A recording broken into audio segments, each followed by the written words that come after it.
జనసేన అధినేత పవన్ కళ్యాణ్ గురించి తన సోదరుడు సినీ నటుడు చిరంజీవి కీలక వ్యాఖ్యలు చేశారు. పవన్ కళ్యాణ్ అందరికీ మంచి చేయాలనే నాయకుడన్నారు. అధికారం రాకపోయినా ప్రజలకు సొంత డబ్బులు పంచిన నాయకుడని కొనియాడారు. పవన్ అనవసరంగా మాటలు పడుతుంటే అన్నగా తనకు బాధగా ఉందని ఆవేదన వ్యక్తం చేశారు చిరంజీవి. ప్రజల కోసం మాటలు తప్పవన్నారు. రాష్ట్ర భవిష్యత్తు కోసం చట్టసభలో పవన్ ఉండాలని, పిఠాపురం ప్రజలు ఆయనను గెలిపించాలని కోరారు చిరంజీవి.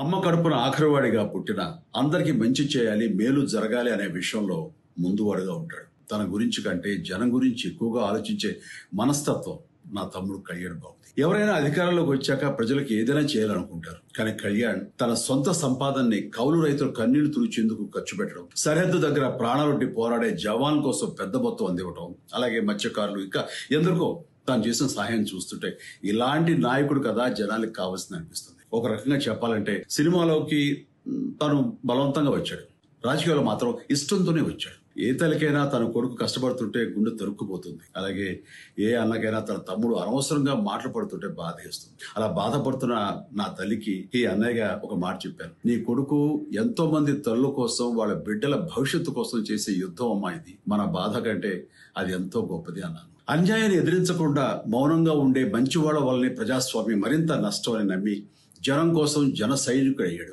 ప్రజల కోసం, రాష్ట్ర భవిష్యత్తు కోసం ఆ శక్తిని వినియోగించాలి అంటే చట్టసభలో అతని గొంతు మనం వినాలి. జనమే జయమును నమ్మే జనసేనాని ఏమి చేయగలడో చూడాలంటే మీరు పిఠాపురం